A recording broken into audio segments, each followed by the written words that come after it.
3 years బ్యాకే ఇండియాలో Ford manufacturing ఆపేసింది అని అందరికీ తెలుసు కదా. బట్ ఎందుకు ఇప్పుడు రివ్యూ అని అనుకుంటున్నారా? ఫోర్డ్ మళ్ళా ఇండియాకి వస్తుంది అని అందరూ అంటున్నారు. దాని గురించి నేను ఒక వీడియో కూడా చేశాను, డిస్క్రిప్షన్ లో పెడతాను, ఒకసారి చూడండి. ఫోర్డ్ ఇండియాకి వచ్చినా కానీ ఎకో స్పోర్ట్ వస్తుందో లేదో తెలీదు. సో ఇది హిస్టరీగా యూజ్ అవుతుంది అని అనుకుంటున్నాను. ఎవరైనా సెకండ్ హ్యాండ్ వెహికల్ కొనాలి అని అనుకుంటే, నేను ఓనర్ కాబట్టి ఈ రివ్యూ వాళ్ళకి కొద్దిగా యూజ్ అవ్వచ్చు. 2006 లో అప్పుడు finance minister P Chidambaram sub 4 meter vehicles కి ఎక్సైజ్ డ్యూటీని వేవ్ చేశాడు. అంటే డీజిల్ కి 1500 cc, పెట్రోల్ కి 1200 cc ఉండే వాటికి ఎక్సైజ్ డ్యూటీని వేవర్ ఇచ్చాడు అనమాట.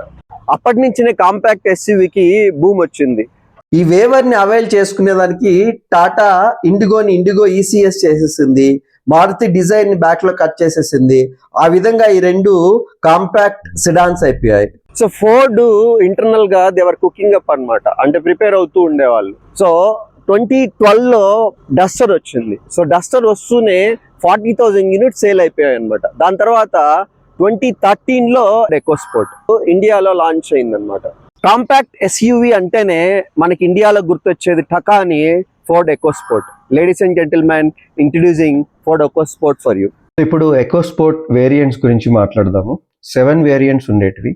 యాంబియంటే, Trend, Titanium Plus, S, Sports, థండరు.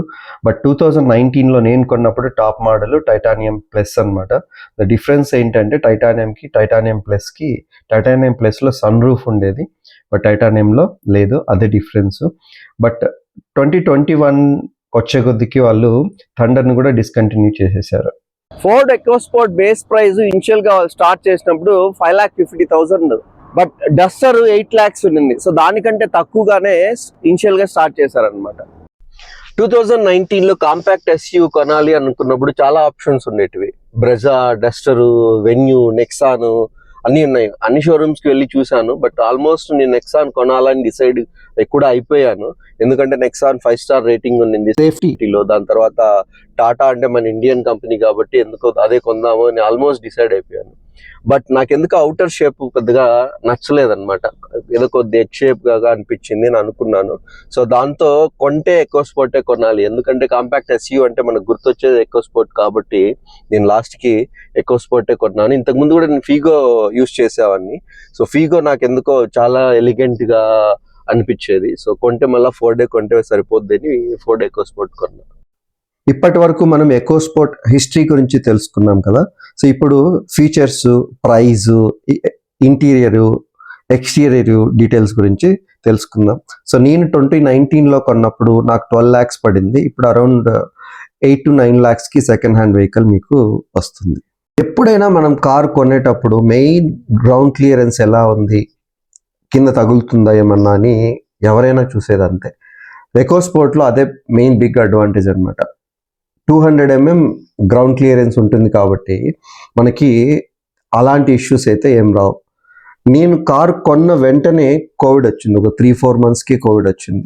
So అప్పుడు ఒక ప్లేస్ నుంచి ఇంకో ప్లేస్కి వెళ్ళేదానికి జనరల్గా మెయిన్ రోడ్స్లో వెళ్ళేదానికి వీలు కాలేదన్నమాట.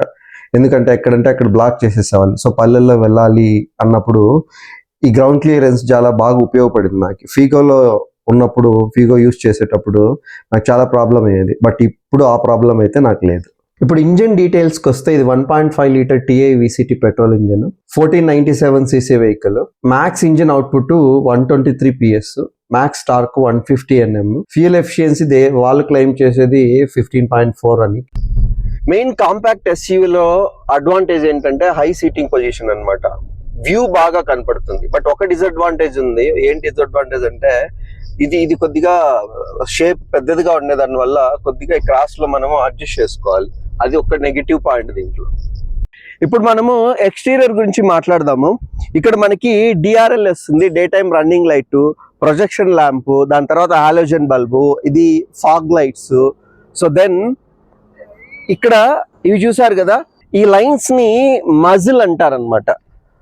సో దీనివల్ల కూడా మనకి చాలా అపియరెన్స్ వస్తుంది.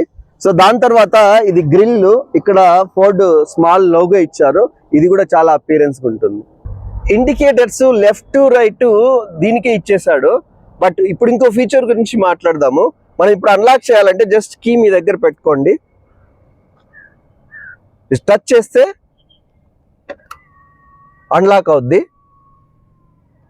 ఒకవేళ లాక్ చేయాలనుకోండి, జస్ట్ ఒక ట్యాప్ చేయండి, లాక్ అయిపోతుంది. ఇప్పుడు రేర్ సైడ్ ఎక్స్టీరియర్ గురించి మాట్లాడదాము. సో ఈ స్టెప్ ని చూస్తేనే మనకి ఎకో స్పోర్ట్ గుర్తొస్తుంది. సో నెక్స్ట్ ఏంటంటే, ఇది నెగిటివ్ పాయింట్. మనం బూట్ స్పేస్ ఓపెన్ చేయాలనుకోండి, ఇది వన్ సైడే ఓపెన్ అవుతుంది, పైకి ఓపెన్ కాదనమాట. సో మనకి కొద్ది స్పేస్ ఉండాలి. ఓకే, ఇది నెగిటివ్ పాయింటే.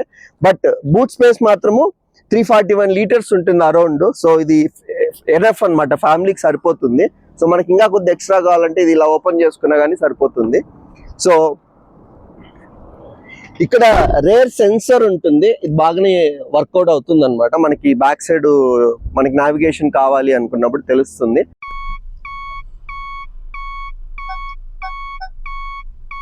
సో ఇవన్నీ నార్మల్ యాంటీనా, వైఫర్స్, ఇవన్నీ జనరల్ గా అన్నిట్లోనే వచ్చేటివి. బ్యాక్ ఉంది కదా, ఎవరైనా తీసుకెళ్ళిపోతారేమో అది ఇది అని అనుకుంటాం. సో బట్ ఏంటంటే ఇక్కడ మీరు చూసారంటే ఇక్కడ 3 స్క్రూస్ ఉన్నాయి. ఈ 2 మాత్రం ఏ టూల్ కిట్ తో అయినా ఓపెన్ అవుతుంది, ఇది మాత్రం ఓనర్ టూల్ కిట్ తోనే ఓపెన్ అవుతుంది. పైన లేదు, ఎందుకు లేదు, ఎవరైనా తీసేసారా అనుకుంటే అది వచ్చేదే అంతే. సో అలా ఏం కాదు. ఇప్పుడు చాలా ఇంపార్టెంట్ వన్, ఇంటీరియర్ ఎలా ఉందో చూద్దాం. ఇప్పుడు స్టీరింగ్ చూస్తే ఇక్కడ కంట్రోల్స్ ఉన్నాయి, ఇక్కడ కంట్రోల్స్ ఉన్నాయి. ఇది ఎందుకు? MID కంట్రోల్స్ అన్నమాట, మల్టీ ఇన్ఫర్మేషన్ డిస్ప్లేకి. సో నెక్స్ట్ ఇదేంటి, ఎంటర్టైన్మెంట్ కంట్రోల్ కి, వాల్యూమ్ అప్ డౌన్. నెక్స్ట్ మనము కాల్ ఏదైనా వస్తుందంటే లిఫ్ట్ చేయడానికి, వాటికి వీటికి ఇక్కడ యూజ్ అవుతుంది అనమాట. ఇది వైఫర్స్ అనమాట. సో నెక్స్ట్ ఇది లైటింగ్ కి, హై బీమ్, లో బీమ్ అడ్జస్ట్మెంట్స్ కి ఇది యూజ్ చేస్తారనమాట. సో నెక్స్ట్ ఇంకోటి మెయిన్ ఫీచర్ దీంట్లో ఏంటంటే హైట్ అడ్జస్టబుల్ స్టీరింగ్. సో మనం దీన్ని ఇలా చేసి మనకి ఎలా కావాలంటే అలా పెట్టుకోవచ్చు. ఓకే, నాకు ఇలా కావాలనుకోండి ఇలా పెట్టుకోవచ్చు, లేకుంటే ఇలా పెట్టుకొని మళ్ళీ ఇది ఫిక్స్ చేసేసుకుంటే సరిపోద్ది అనమాట. అండ్ లెదర్ చూసారంటే చాలా క్వాలిటీ లెదర్, మీకు ఆ ఫీలే వేరే విధంగా ఉంటుంది. సో ఇక్కడ ఒక ఎయిర్ బ్యాగ్ ఇచ్చాడు సేఫ్టీకి. సో ఇక్కడ కూడా ఒక ఎయిర్ బ్యాగ్ ఉంది ఫ్రంట్ లో. నెక్స్ట్ ఇక్కడ వస్తే ఇవి గ్లాస్ అడ్జస్ట్మెంట్స్ అనమాట, రేర్ కి, ఫ్రంట్ కి అంతా. ఆటో మాత్రం అన్నిటికీ యూస్ అవుతుంది, ఇది ఓన్లీ డ్రైవర్ కి మాత్రమే ఇచ్చింటారు. సో దెన్ ఇది లాక్, అన్లాక్. ఓకే, సో మీరు బిల్డ్ క్వాలిటీ చూసారంటే చాలా సుపీరియర్ గా ఉంటుంది అనమాట. ఇప్పుడు మీరు ఒకసారి నేను క్లోజ్ చేస్తాను, ఆ ఫీల్ చూడండి ఎంత క్వాలిటీగా ఉంటుందో. ఇవి హెడ్ లైట్ అడ్జస్ట్మెంట్స్ అనమాట, 1 to 4 ఉంటాయి. సో దీంట్లో అడ్జస్ట్ చేసుకోవచ్చు. మనం ఇక్కడ చూస్తే లెఫ్ట్ సైడ్ లో RPM MID డిస్ప్లేలో. సో రైట్ సైడ్ లో ఉండేది మనకి speedometer, next fuel indicator, next temperature control అనమాట. ఈ ఫ్యూయల్ ఇండికేటర్ లో మనకి 4 సెక్షన్స్ లో ఉంటుంది. సో టోటల్ అనమాట. సో 12 ఈచ్ సెక్షన్ కి 12 లీటర్స్ అనమాట, అంటే 48, 12 into 4 48. సో మనకి అట్లీస్ట్ ఒక సింబల్ వస్తుంది, అంటే అలర్ట్ వస్తుంది అనమాట. సో లాస్ట్ 12 లీటర్స్ ఉన్నప్పుడు మనకి అలర్ట్ వస్తుంది, దాన్ని బట్టి మనము ఫ్యూయల్ ఫిల్ చేసుకోవచ్చు. సో నా వెహికల్ ఇప్పటికీ 42,350 కిలోమీటర్స్ తిరిగింది. నెక్స్ట్ స్పీడ్ నేనైతే 140 వరకు వెళ్ళాను. 2 అలర్ట్స్ ఉంటాయి అనమాట. వన్స్ 80 క్రాస్ అయిన తర్వాత, నెక్స్ట్ 120 క్రాస్ అయిన తర్వాత అలర్ట్స్ వస్తాయి. సో 140 వరకు నాకైతే షేక్ ఏమన్నా కాకుండా మాత్రం నేను హైవేస్ లో వెళ్ళాను. ఆ తర్వాత అయితే కొద్ది ఇబ్బంది అవుతుంది. సో నాకు ఈ మైలేజ్ మాత్రము ఫోర్డ్ ఇచ్చేది 15+ ఇస్తారు, 15.9 అంటారు, కానీ అంత రాదు. నాకైతే 11 వస్తుంది, 11.1 అలా వస్తుంది మైలేజ్. ఇప్పుడు ఎంటర్టైన్మెంట్ సిస్టమ్, సో చాలా బ్యూటిఫుల్ గా ఉంటుంది. మెయిన్ డాష్ బోర్డ్ లో ఇదే అట్రాక్షన్ అనమాట. సో ఇది టచ్ స్క్రీన్ డెఫినెట్ గా. సో మనకి కాల్స్ కంపల్సరీ మనము మొబైల్ కనెక్ట్ చేసుకొని కాల్స్ రిసీవ్ చేసుకోవడము అవన్నీ దీంట్లోనే ఉంటాయి, అందరికీ తెలిసింది. ఈవెన్ కాంటాక్ట్ లిస్ట్ కూడా వస్తాయి. ఇంకొకటి ఏంటంటే నావిగేషన్, డెఫినెట్గా మనము ఏదైనా ప్లేస్కి వెళ్ళాలంటే నావిగేషన్ కూడా దీంట్లోనే ఉంటుంది. సో అదొక మంచి ఫీచర్. సో వాల్యూమ్ కంట్రోల్స్ ఇక్కడ ఉన్నాయి. సో దాని తర్వాత మెయిన్ ఇంపార్టెంట్ ఫీచర్ ఏంటంటే ఇది రీసెట్ బటన్ అనమాట. ఈ రీసెట్ బటన్ ఎందుకు యూజ్ చేస్తాం, మనం ఏదైనా మిస్టేక్ చేసి ఏదైనా పిల్లో లేదంటే అది కలబెట్టేసి ఉంటే, సో మనం మళ్ళీ దీన్ని తీసుకెళ్ళి ఎక్కడ సర్వీస్ సెంటర్లో చూపించేదానికంటే ఈ రీసెట్ బటన్ కనుక ప్రెస్ చేసామంటే టోటల్ రీసెట్ అయిపోతుంది. ఓకే, సో దెన్ ఏసీకి వస్తే అందరికీ తెలుసు ఫోర్డ్లో ఎప్పుడు ఏసీ చాలా బాగుంటుంది అని చెప్పేసి, అన్ని కార్స్లో కంపేర్ చేస్తే.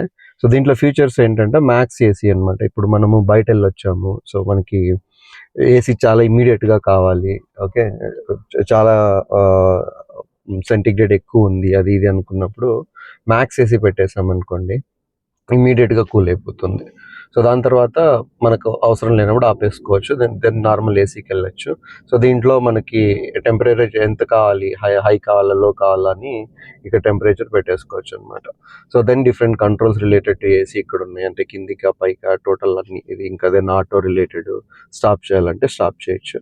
సో నెక్స్ట్ ఏంటి, 2 USB కంట్రోల్, 2 USBs ఇక్కడ ఉన్నాయి మనం ఛార్జ్ చేసుకోవాలనుకున్నది. అది కాకుండా ఇక్కడ ఒక ఛార్జర్ పోర్ట్ కూడా ఒకటి ఉంది, సో ఇక్కడ కూడా ఛార్జ్ చేసుకోవచ్చు. ఓకే, దెన్ ఇది మాన్యువల్ గేర్. సో 5 గేర్స్, ఒక రివర్స్. ఇది జనరల్గా అన్నిటికీ ఉండేటివి మాన్యువల్.